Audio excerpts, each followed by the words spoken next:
Comprender el índice glucémico es algo fundamental para hacer una buena dieta. El índice glucémico condiciona tu control de peso, tu apetito, el desarrollo de diabetes o de inflamación e incluso tu estado de ánimo. El índice glucémico es un concepto que surgió a finales del siglo XX, en los años 80, en Canadá, cuando vieron que se producía una elevación distinta del azúcar en la sangre, la llamada glucemia, y por eso se llamó índice glucémico, en respuesta a distintos hidratos de carbono. De manera que el índice glucémico es la medida de la elevación de glucemia en respuesta a los alimentos. Cuando hablamos de hidratos de carbono, enseguida nos viene a la cabeza el azúcar y el pan, la pasta, las galletas, las harinas, ¿no? El grupo de los cereales. Pero tenéis que recordar que los hidratos de carbono incluyen también la fruta, las verduras y las legumbres. Los hidratos de carbono están constituidos por cadenas más o menos largas de combinaciones de azúcares simples llamados monosacáridos, que son la glucosa, la fructosa y la galactosa.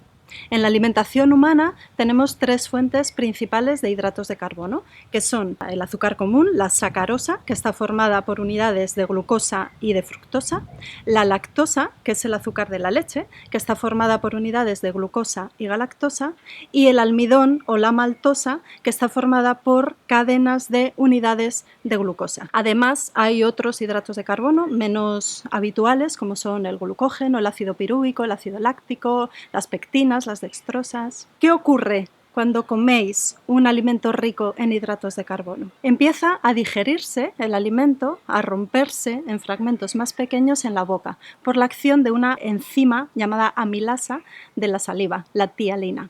Esta amilasa es como una tijera que corta esas cadenas más o menos largas en fragmentos más pequeños. Llega el alimento parcialmente digerido al estómago y por acción de más amilasa y de los jugos gástricos se va fragmentando en trozos cada vez más pequeños.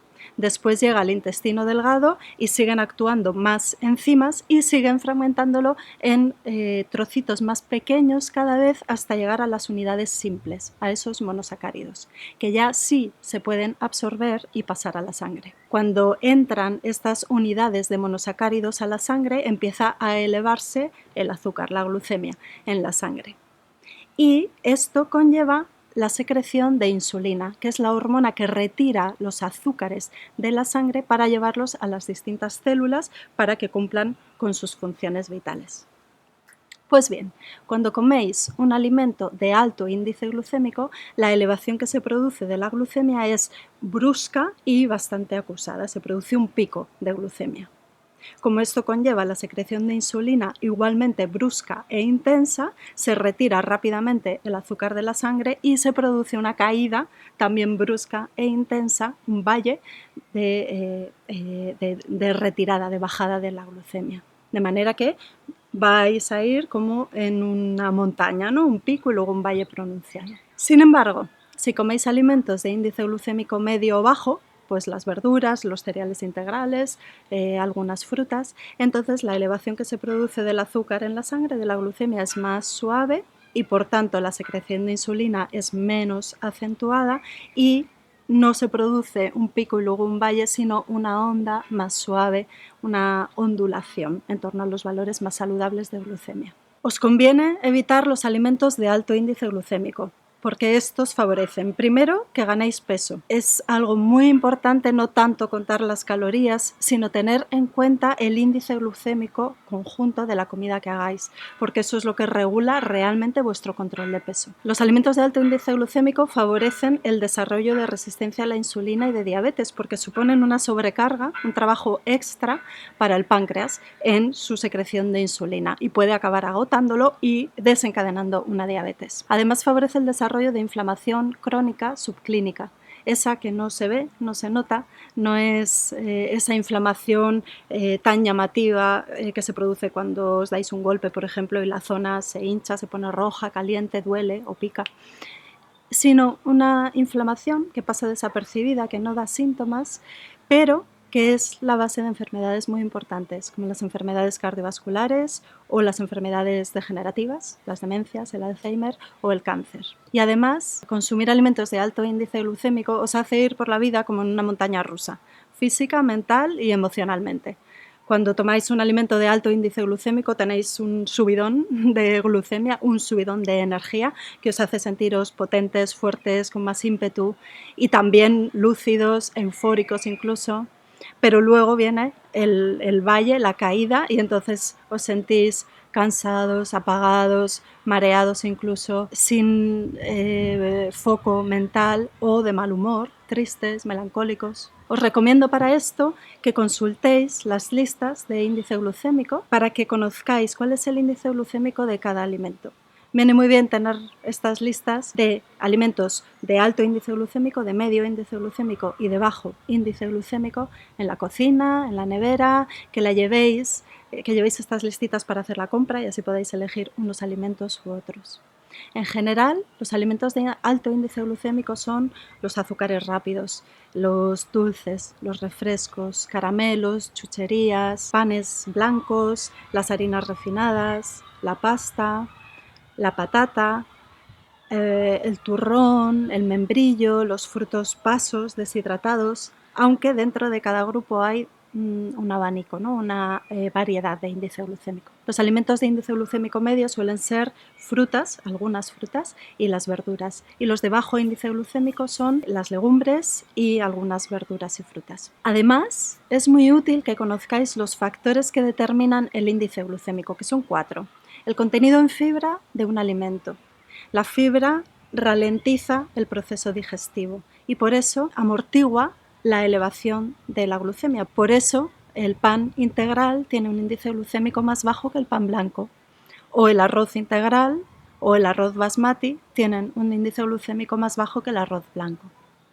El segundo factor que determina el índice glucémico es la estructura del alimento.